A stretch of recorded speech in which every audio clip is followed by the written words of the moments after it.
Coach Chris Petersen, the head coach of the University of Washington Huskies football team. Welcome to Alaska Beyond, Coach. Yeah, thank you, Mike. Good to be here. It's so nice to meet you for the first time. Likewise. This is so cool. We're in the team room here. Could you tell us a little bit about it? Just a little bit, because what happens in here usually stays in here. Okay. So this interview will never be seen by anyone. Let's hope not. Okay.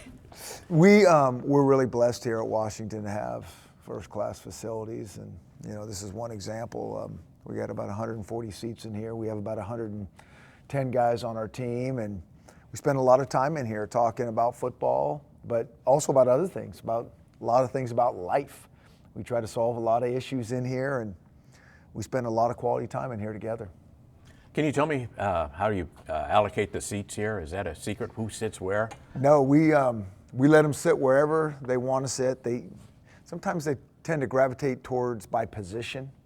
But the one thing that we do is at least once a year, if not twice, is I'll make them change seats, that they cannot sit in the same seats any longer, and they can't sit next to who they've been sitting by for the whole time. We're all such creatures of habit.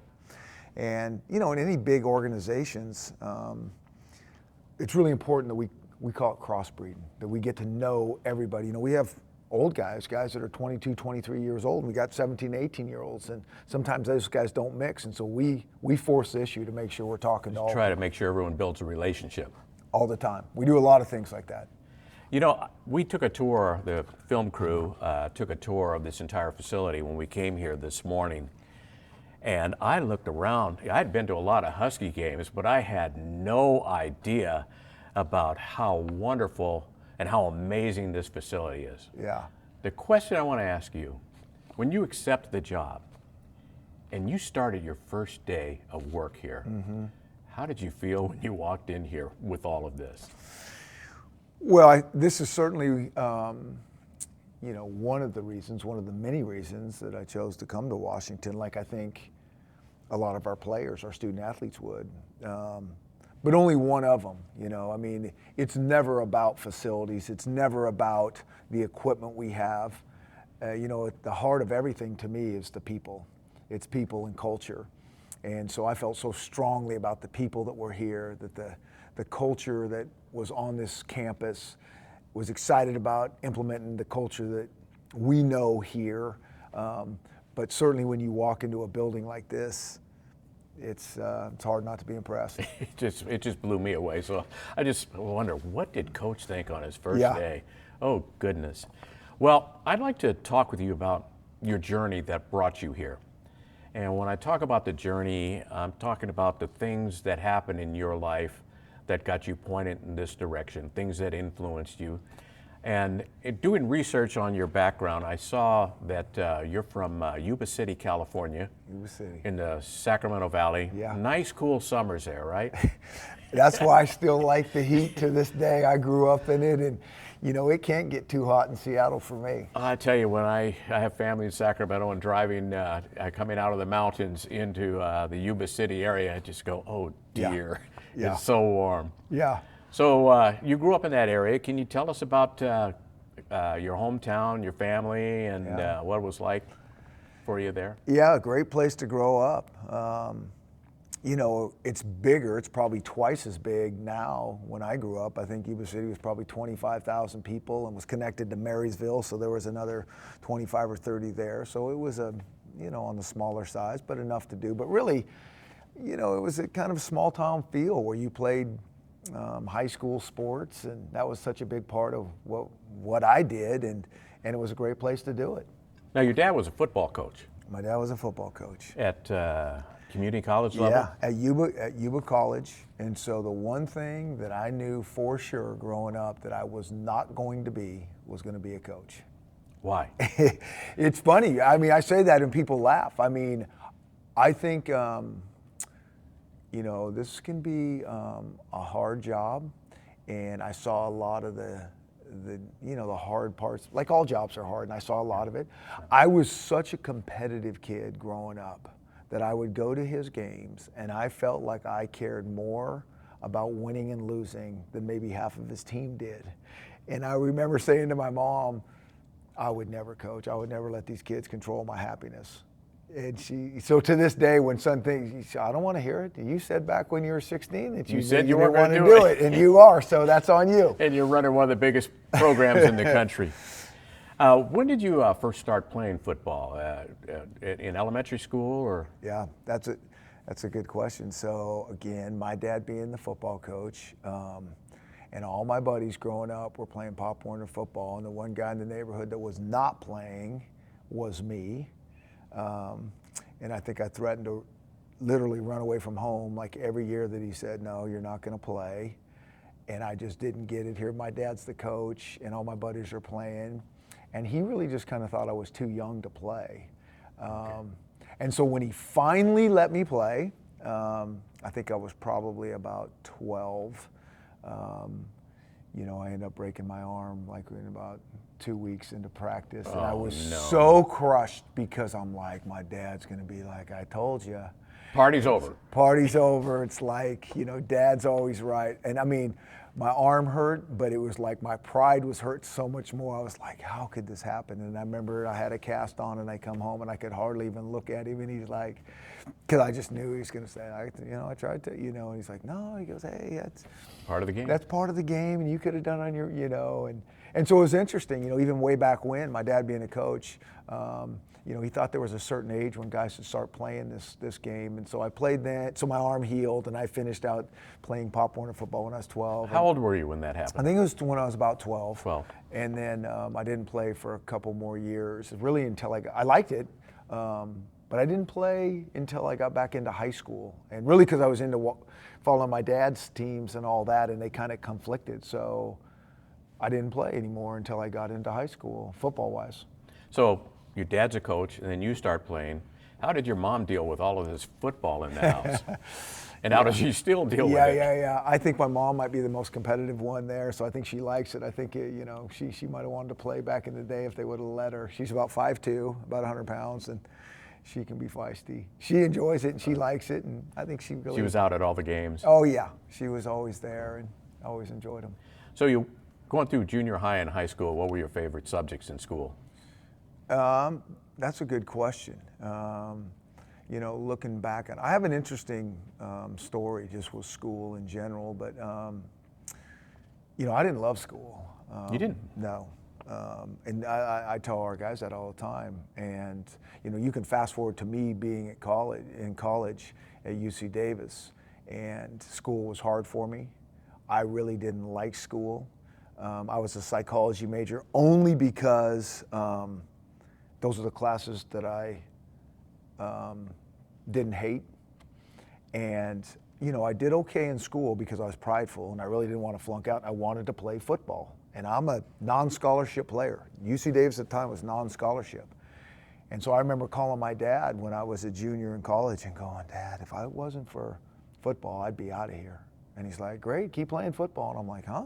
Okay, I guess whatever works. Yeah, keep playing football. And so to this day, that serves me so well with our guys, because I know there's a lot of guys in this team room that don't love school. And I'm like, raise your hand if you love school. And, half the team will raise their hand and I'll say, yeah, I think a lot of you guys are lying. Be honest. And there's about 8 guys that have their hand up, and it's like, okay, the rest of you 90, I was you, so I get that. I don't know how I'm going to coach these other guys that like school, huh? Yeah, you guys got it good. It's awesome if you really, and I think part of it is the guys that like it, they might know what they want to do with this education. And I think it's hard to be really motivated when you don't know what you want to do with your life. You're taking these classes, and how does this apply to me? How's this going to help me? And so we talk to our guys a lot about, you got to trust this process. You got to trust us. This is a foundation to be a lifelong learner. But I was you. And this is going to make sense down the road. And, I went back to graduate school and got a master's degree. And to this day, my mom would always, when I called her and told her that, I'm done playing football. And this whole journey is like how we've set up our program has to do with all the things that we've gone through. Mm-hmm. So here I am. I play football at Davis. It's a really good school. I get a degree and I do fairly well, but I don't like school. And I was going to go play football in Canada. And right before I'm ready to go, the team that I was going to had folded up. The Montreal Alouettes had folded, and I'm like, huh? So there's no place to go? I had no plan. I didn't even have a plan before that. They had just called and said, hey, we'd like to bring you up. And so I'm like, okay, I guess, like most calls, what's the next thing? You think about it 3 hours before you're going to go do it. So they call and say, hold on, this isn't going to happen. And sure enough, they had folded up. And so I sit there for about 2-3 weeks trying to figure out my life. And I have no plan. So I finally get a great idea, and I talk to some professors on campus, and I know I can get into grad school. So I call my mom and I said, Mom, I know what I'm going to do. And she's like, you get a job? I said, no, not yet. I said, I'm gonna go back to grad school. And she's like, what? You hate school? Is this really my child? Yeah. What are you talking about? Is this Chris talking to me? And I say, no, I kind of think that this psychology thing, I kind of like it. Well, I just didn't know what else to do. Okay. And so it was like, go be homeless or go to school or go get a job that I had no interest in. And that has helped me. Like, this is how we talk to our kids here. It's like, you can work to get a degree, you can be passionate about football, but part of the journey in our program is trying to figure out what you're going to do once this football thing is done. Like, we don't talk about our guys getting graduated. And I say that in the recruiting process, and some of the moms kind of swell up, and they're like, huh? What? We don't talk about. To me, that's bottom of the barrel. You're going to get graduated here. If we've recruited the right guy, which we usually do. I mean, the trick is, what are we going to do when the football card is done being played? And hopefully that's past Washington into the NFL. But still, you go to the NFL and you have a great career, and the average life expectancy in the NFL is less than 3 years. So let's say you play 8 or 9 years. Yeah. You're 29, 30 years old. Still young. I mean, what are you going to do with the rest of your life? And so we've all been there, and that thing hit me loud and clear. And I, in this coaching world, I always said that I'm going to do something for these kids. Like, I'm going to make them think about it. They're going to do internships. They are going to do, they're going to job shadow. And that is really hard in the world that these kids live in, because they have very little time. They have time in July where in the mornings they're working out, then they're taking a class, and they have like 4 hours in the afternoon. That's their free time in their world. That's for the whole day. For the whole day, that's it. So now we're saying you're going to go get an internship and job shadow. But we think it's that important that it can be like, because, I just had one of our players yesterday said, yeah, last week I spent with the financial guys. And he had 3 different things set up for 3 different weeks. And he's like, the financial stuff was the least stuff I'm interested in. Now I'm kind of the most interested in it. And so it's just those type of things. That's what we're trying to do with our program. You're helping them find their way. If we can help them. And that's, we always everybody talks about finding your passion. Well, no kidding. I mean, everybody knows that. Well, how do you do that? You don't just trip on your passion down the street. Oh, I love computers. I'm going to be a computer programmer. You got to try different things. You got to get exposed to different things. You got to talk to different people. They don't even know what it looks like. And so if we can help push them down that path to help that when that day comes that they got to start figuring things out, then we take pride in that. Well, that's pretty cool. Going back to when you went to graduate school, that's when you kind of found a new passion in coaching, wasn't it? You want to tell that story? Well, so again, I was planning to go to Canada to play, and so that fell through. So my coaches knew that. So my big scheme is to go to graduate school, because it was just to buy more time to figure out. And so at Davis, we had a JV football program at the time, and my coaches had asked me to coach that team. And I really didn't want to coach the team. I mean, I really was not thinking I was going to coach. I just knew it was a hard gig to get, that if you wanted to coach that team, you needed to coach with those guys for a handful of years, and if they thought you could coach, they would make some young guy the head coach of the JV team. Well, they just didn't have anybody in the pipeline that they really wanted to coach that team, and so they asked me. And so I'm like, well, I know this is kind of a hard thing to get. Maybe I put it on my resume. And I just got done playing, so I got all the answers on how to coach. That was my mindset. You knew how to do it. You knew everything. I knew it all. We weren't going to lose a game. Okay, so fast forward, I decided to do that, and 2 weeks into it, I can't even get them into stretch lines. I mean, it's like herding cats. I think I got all the answers, and I can't even get them to stretch properly, And so it was awesome. I mean, that first year of coaching was so frustrating, so such a learning experience, so awesome, because I learned so much in that 1 year, and it was so challenging and so different than what I thought coaching was all about, that it got me more intrigued in this coaching thing. One of the questions I want to ask you, your master's program was in educational psychology. Yeah.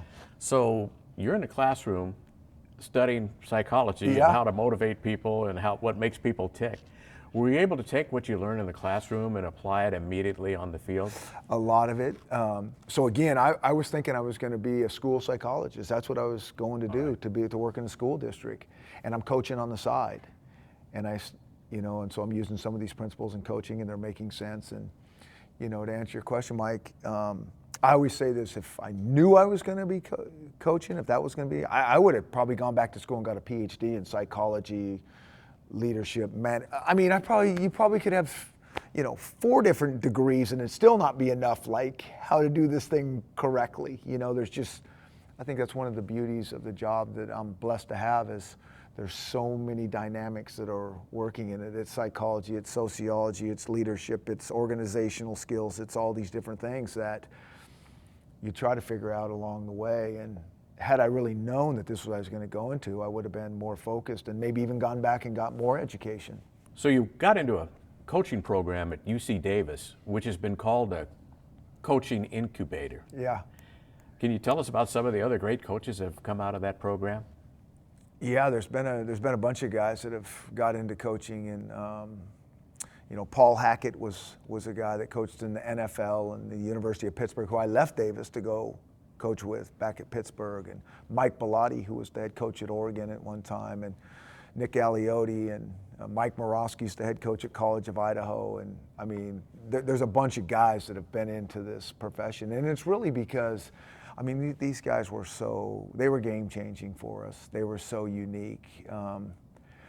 They didn't necessarily spend so much time talking to us about life skills, but how they spoke to us and how they treated us and the standards that they had for us. It was different than anything anybody had been around. My head coach was Jim Soker, who was a legendary coach and a great coach, and he was so different than the stereotypical coach. You would think he teaches chemistry on campus. I read that when you first went to UC Davis, you go, this guy's the coach? Yeah, I spoke to him, and I don't remember him ever raising his voice ever. But he always got his point across, and he was one of the greatest teachers ever. There's just so many lessons that you learn with these coaches, and they were all different. But at the end of the day, they were such great people they were just trying to help kids. And they were great football coaches that were just trying to help kids do special things and create a special, unique, environment for us to be in.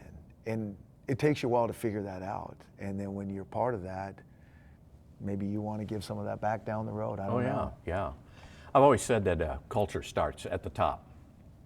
And sounds like Coach Sokor did that. Yeah, it does. We talk a lot about it around here. I think one of the most overused words in the English language is team. Everybody talks about, hey, we're a team, or you're going to go on this team, or we're going to divide up into.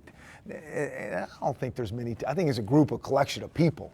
I think team is something special that you have to work for, and there has to be a unity and a chemistry and a vibe that's created out of that. You're all on the same page, and we're trying to be, a part of something that's bigger than ourselves, and all that's very hard to do, but it has to do with culture. It has to do with culture.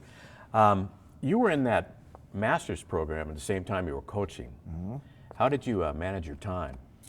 When the season was on, I took less classes, and was able to really focus a little bit more on that. And when the season was over, I loaded back up. But it was, it's like a lot of people going to graduate school. They'll work jobs on the side and figure out a way to get that done. But then when I kind of made the connection that maybe this psychology thing connects to this coaching thing, and that I might be interested in coaching, grad school got more interesting to me.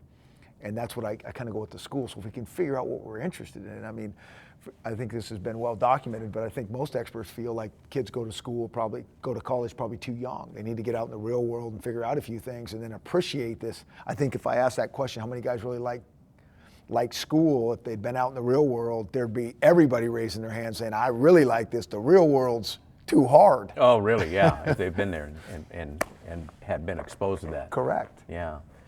Did your dad give you any pointers when you first started coaching? Oh yeah, my dad was my coach. He was my coach, and it was awesome. I felt like I always had an advantage. I remember sitting in his coaches meetings when I was 6 years old. They would watch tape, a 16 millimeter tape, and I was like, I didn't know what they were talking about, but I loved being in there. And so my dad always coached me all the way, even through high school. And then it was real interesting to switch when I went to college because we had to kind of make that decision, like, okay, you need to not coach me anymore. I got, these coaches that know what they're doing, and it's time for me to, like, those guys take. You had to cut the cord. Yeah, and you just need to be a fan, and not be the coach. Was that a tough conversation, or did he get it? It was a tough conversation because I was the one that brought it up and said, I really don't need a coach. You've been awesome getting me to this point. And then for a dad to be able to back off and go, I hear you and I get it. And he did that. And that helped me tremendously. It was awesome. It was obviously a proud moment for him when he did that, don't you think? Yeah, I think it was probably a hard thing. But he had to be proud. Yeah, I think so. I think so. That's pretty cool. Yeah. Sacramento's got a very vibrant football atmosphere with the community colleges. They're very competitive there. Yeah. And then, of course, you have UC Davis is kind of the crown jewel of the Sacramento football scene. Tell me a little bit about the time when you were playing at Sacramento College. Yeah, Sacramento City College. So out of high school, I almost went to UC Davis out of high school, but I went to Sacramento City, a junior college, because really I just wanted to play football. I wanted to be a quarterback. And where I was thinking about going out of high school, it was to play the defensive side, and I wanted to be a quarterback. And so they were number 1 or number 2 in the country in community college football at that time. So I went there, and it was a great. I mean, we had very, very good teams, and we had guys that played in the NFL off the junior college. So it was again another really awesome learning experience. Really vibrant place for football. Awesome. Great football. You had teams like American River. Yeah. And yeah, we played all the junior colleges throughout the state of California. Did you play your dad's team?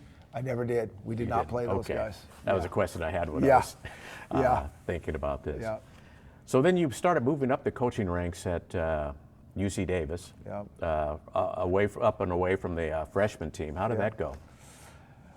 Well, after I coached him the first year, Coach Soker, I think he, if my memory serves me right, I think he asked me to coach the next year on the varsity, to come up and coach and help out and coach receivers or something like that. And I asked him to coach the freshman team again because I wanted a do-over. Like, I just felt like I learned so much and did such a poor job that I'm like, I really want to coach these guys again. So I did that for another year. And then the next year, were you better the next year?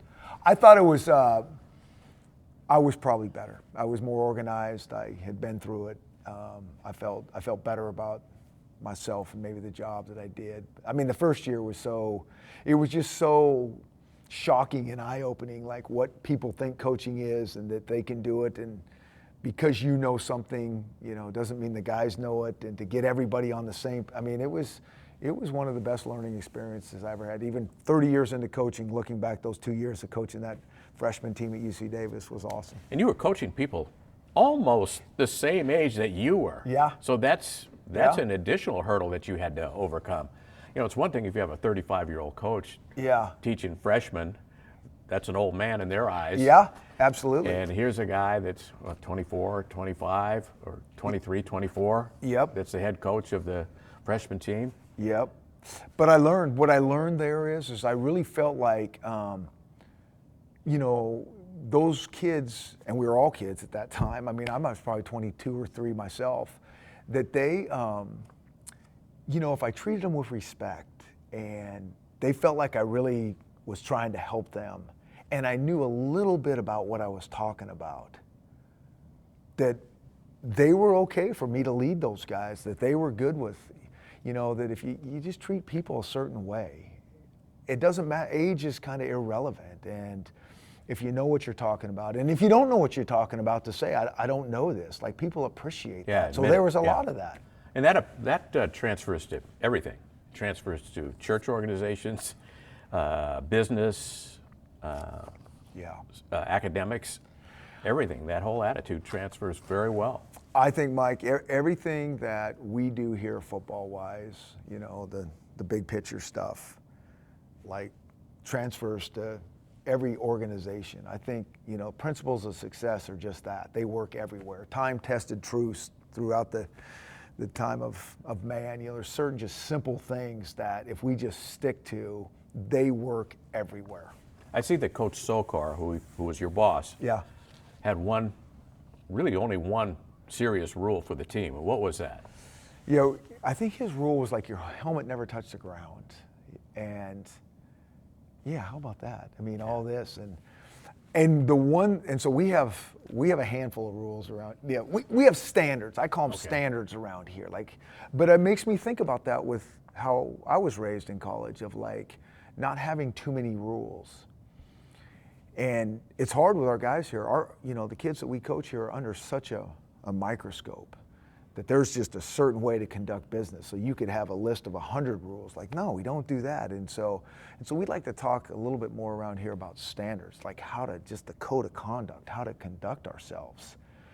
So that one rule, your helmet never touched the ground, facilitated my thinking here, because I really could have a list of 100 things of do's and easily, don'ts. yeah. And so you try to back off so it's just not like so regulated. It's just like maybe a thought of like how to conduct business. So you went on to some of the other coaching positions after you left the freshman team. And what did you learn in those positions? We just don't even have enough time on this interview to talk. I mean, that's the beauty of like everywhere I've been. I think the one thing that I've done, if I've done something, well, is like I've just always paid close attention. Like as much as I didn't like school, I've always been a learner. Like I always pay attention. Like that looks right. That feels right. That doesn't work with people. That doesn't work with teams. So everywhere I went from Davis, I went to the University of Pittsburgh, I went to Portland State, I went down to Oregon, I went to Boise State, and here I am. And I always say I was so blessed to have these certain people in my path that have really shown the way that like, that really looks like how things should be done. You picked up something from everybody you saw. I picked up a ton. And you probably learned what not to do from some people as well. Huh? I did. And fortunately, I learned way more how to do it, but some of those, like how not to do things, I did learn those, but those are always painful. Like those people that you're around, like, I don't want to be like that. I don't want to conduct business like that. You don't like that. I had a few of those, and those are life lessons, but I've been very blessed to like, this is what it should look like. So eventually you wound up as, where you became famous as head coach of Boise State. And when you first got that job, you were first named head coach and went to work. Was that intimidating? Yeah, probably to say the least. I didn't even want to be the head coach. I really didn't. I was offensive coordinator at Boise State. Dan Hawkins, the head coach, then took a job at Colorado. And so for 3 days, I was going with him to Colorado. But I really just had no excitement about moving on.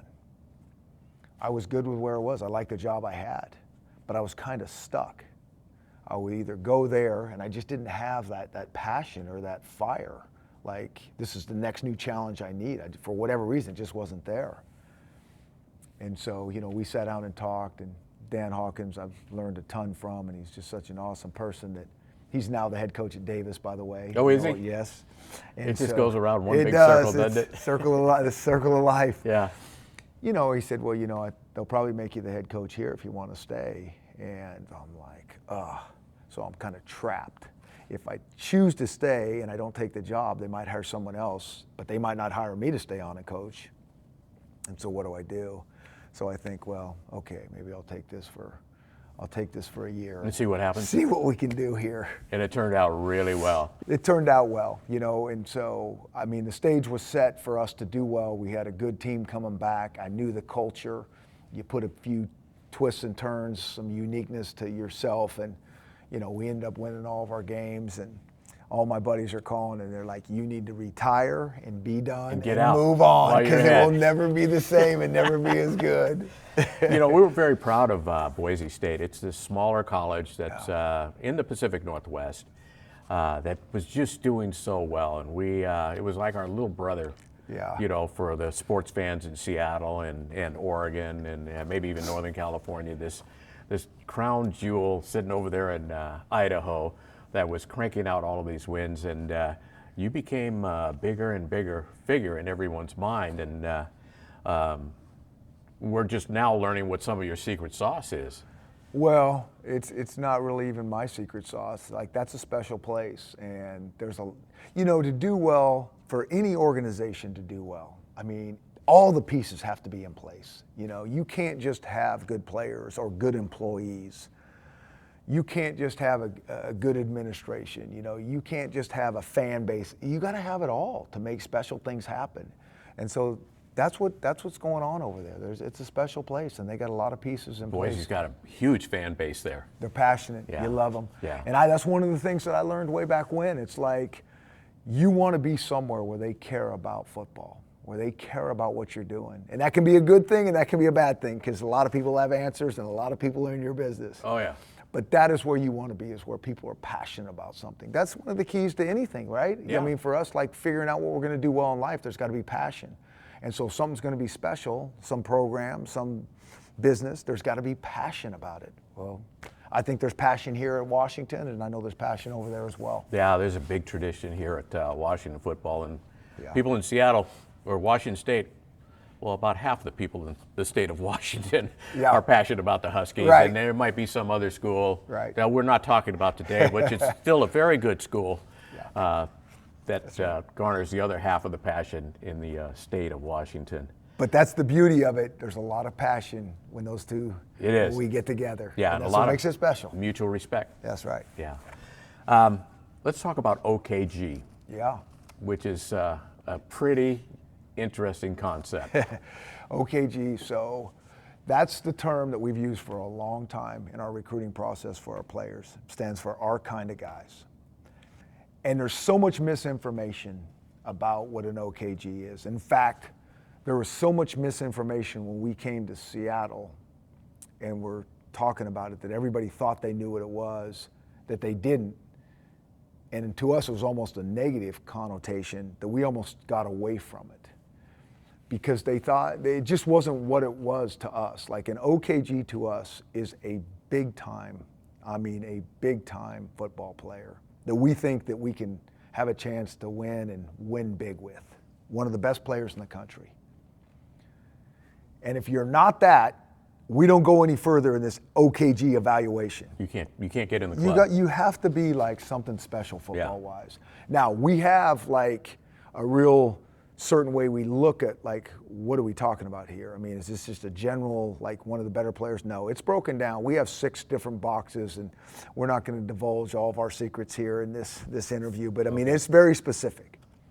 So if you can get over that hurdle, then the next thing is we say it's a big-time player that's just a really good dude. I think the misconception that a lot of people had, and correct me if I'm wrong, is that when people first heard OKG, oh, we're going to hire just nice guys. That's the number one thing, nice guys to be on the team. Yeah. And football's a tough game. And it's not that. It's not nice guys, but that's what it is. These kids that come from like these great families and these 2-parent households and all this. And that might be the case, but a lot of times it's not. Yeah. Some of these kids have had rough, tough backgrounds, but they fit our profile, what an OKJ is. They do. And it's like, we think, like, we don't want to recruit somebody here that doesn't fit our culture, our style, and set them up for success. And we are very picky and very choosy. We really are. But it's not what a lot of people thought on the outside what this OKG thing is. And so we half our team is from guys with like tough backgrounds, and that they would think that's not an OKG. And it's like, what? You don't even know what an OKG is. Yeah, like, it's secret. We know what an OKG is, and this guy fits us to a T. We just want to make sure that they fit us so we can push them, because we have a very different, unique style. There's a lot of ways to win. There's a lot of ways to skin the cat. And we just want to make sure that these guys can buy into our style. And when they do, then we can push them towards their potential in terms of being a student, of being an athlete, of being a really good person. Because this is what this program's out. It is the holistic approach. And if you're just going to be a big-time guy, but not a big-time person, or a big-time student, like be all in on this academic thing, you don't have to love it, right? Yeah. But you got to be all in. Then you're not going to fit this culture. And so that's what we're trying to figure out in our recruiting process. And that's what an OKG is, that we think will buy in and fit to all these components. Have you ever had someone that was that got in as an OKG, your kind of guy, Yeah. that may have been at the lower end of the spectrum and then surprised the Oh, daylights out of you? Oh, yeah.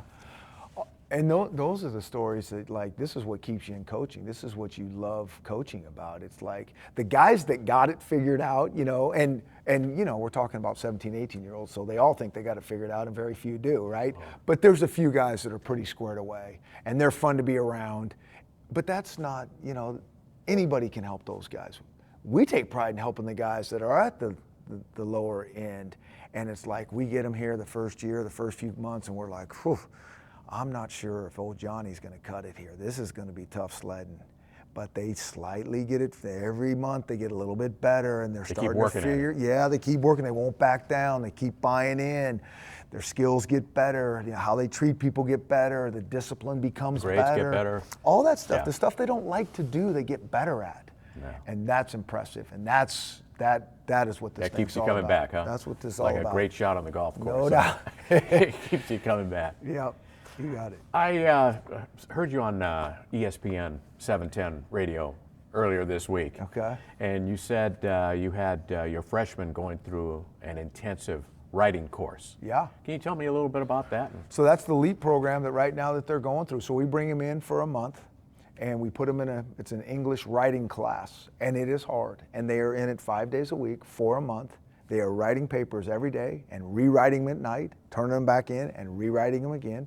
And it's hard, and it's tough, and it's boring, and it's grinding, and it's everything we're all about. And at the end of this process, it's going to help them write better for college. And all of our guys that have gone through it say, yeah, it's hard, it's tough, but it also helps a ton.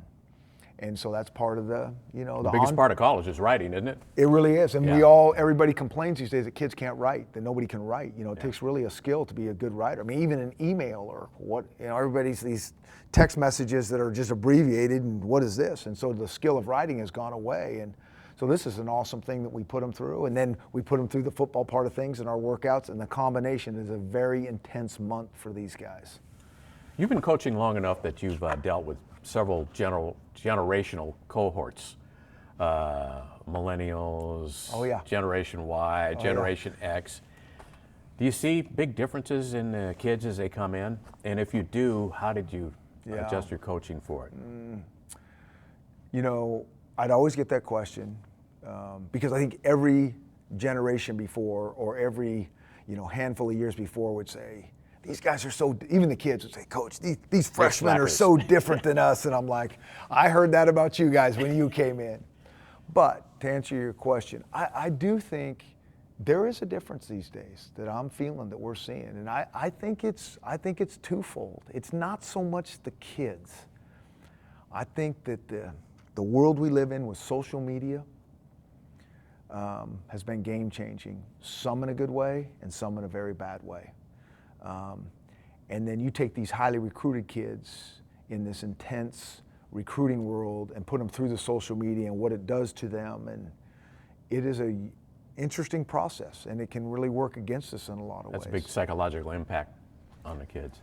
It would have a huge psychological impact on me if I, even being 53 years old, and I'm recruited for 3 years and told, you know, all these great things, and everybody wants me for a couple years, and it's on social media. I mean, how can that not have an effect on you, especially when you're a young kid? Yeah. So that combination with, I even think some of the parenting is different, and, you know, some wonderful people, but even, you know, our kids are so important to us. But I think there's you know, these good parents, like, they prepare their kids for their path. They're not clearing the path for their kids. And I always use that analogy, and it's like I see there's just been a lot of things done for their kids to make sure it's all set up for success. And then they get here and it's like hard as heck, and it's like, what is this? Yeah, everything's done for them. And so I see a little bit more of that. And so those two things make it a little bit different. But the kids themselves, I mean, kids are kids. Yeah. And they want to do well, and they want structure, and they want discipline, and they want guys that have been through it, and they know like a formula that works. And then they want to be encouraged, they want it to be positive. And so all these principles of like how to treat people hold up across generations. I mean, that doesn't change. That's just life. That's life. That's life. You were one of the first coaches to talk to your team about how women should be treated. Yeah, I don't know if I'm one of the first, but I say this. You were an early adopter, I know that. Yeah. I always pride myself, the role that I'm in, that I have here is, nobody likes hard conversations. Like, that's just human nature. No one wants to have tough, hard conversations.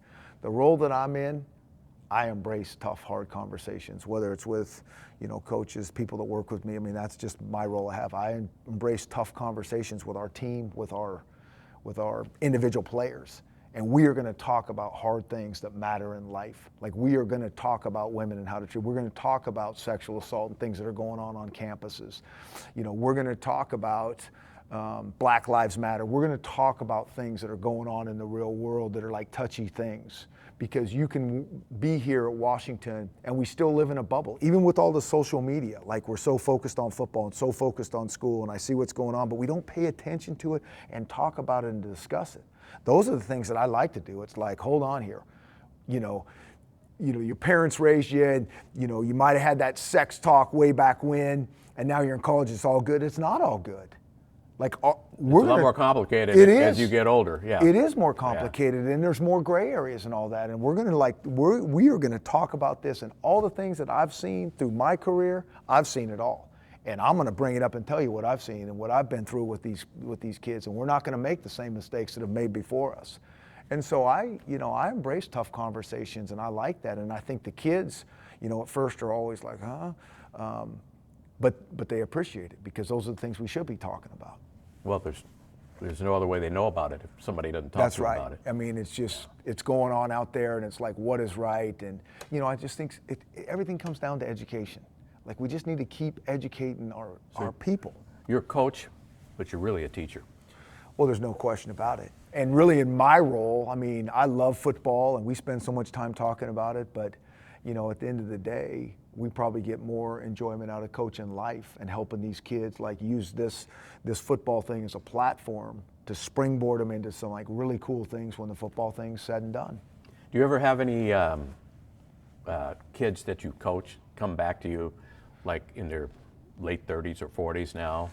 Do you have contact with them, and you talk to them about the impact that you had on them? Yeah, I mean, that's the beauty of this. I mean, sometimes you don't even get. We know now, doing this long enough, that when these kids are sitting in these chairs in the team room, they might not appreciate these conversations and these messages, but they do shortly after they leave us. And maybe it's even a handful of years, but they all do get it. Because we know, I mean, it's what it's all about. Yeah. And that's the beauty of coaching, is to have these lifelong connections and relationships that you had them when they were young. And we love that. That's so cool. I know our time's getting tight, so one more thing I'd like to touch on. There was a little bit of disappointment on the behalf of your players, on the part of your players, as a result of the 2016 election. And you had the hard conversation with them. And I just would really like for you to share with our audience how that conversation went. And so we talk about, so much of what we do is we try to talk about, these life skills and values of how we want to lead our life. And, everybody has different values, but I want them to think about them. But at the end of the day, we all have a lot of the similar values. And some of our guys are like, Coach, are we gonna have a conversation on the election? And or they first say, hey, we can have a team meeting? And I'm like, on what? What happened today? But that's a good thing. They're turning to you for advice on that. They were, because they knew it was a big thing. And so, I kind of shrugged off and laughed. And they're like, Coach, what's going on in the election? What's going on here? And so I said, yeah, we'll have a team meeting later. And so later in the day, we kind of reconvened. And so I said, hey, yeah, this is kind of interesting. You know, I know this is a very polarizing election. There's guys in this team room that feel strongly one way and guys that feel another way. And this is something we probably should talk about. And guys have strong opinions. And they're all nodding and looking at me. And I said, okay, so how many of you guys voted today? And about 8 of them raised their hand. I said, okay, the rest of you guys leave this room and we'll have a conversation with 8 guys that really made some sort of impact and difference. And they're all looking like, huh? What a lesson. And so, I mean, that's what it is. It's like, you know, let's do things the right. Let's start with voting, as simple as that. I mean, and how do we really move the needle if you care about something, you know? Let's do it the right way. No matter what side you're on, let's figure, like, those are the things I care about, is like, let's do this the right way, and let's be thoughtful, and let's, like, does this really make an impact? Because I know this about our kids, is they're passionate, they're thoughtful. You know, they get more information now than any generation in the history of the world with social media.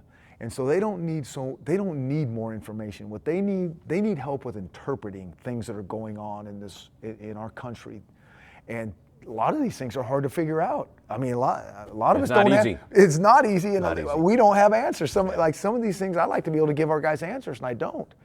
I might not have the answers, but what I'll tell them is, if you keep paying attention to this, you keep thinking about this, you keep getting educated, in 10 years, you may be the guy that truly moves the needle. It's not going to take one of you to get this fixed. It's going to take a lot of smart people.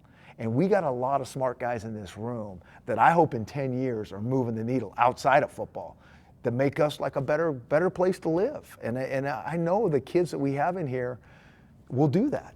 And when they do that and they become noted for doing that, you're going to look at your wife and say, that was an OKG. That's right. You got that right. Well, Coach, what a pleasure talking to you. Thank you so much for joining us on Alaska Beyond. Yeah. We wish you all the best. We hope to see you on some of our flights from time to time.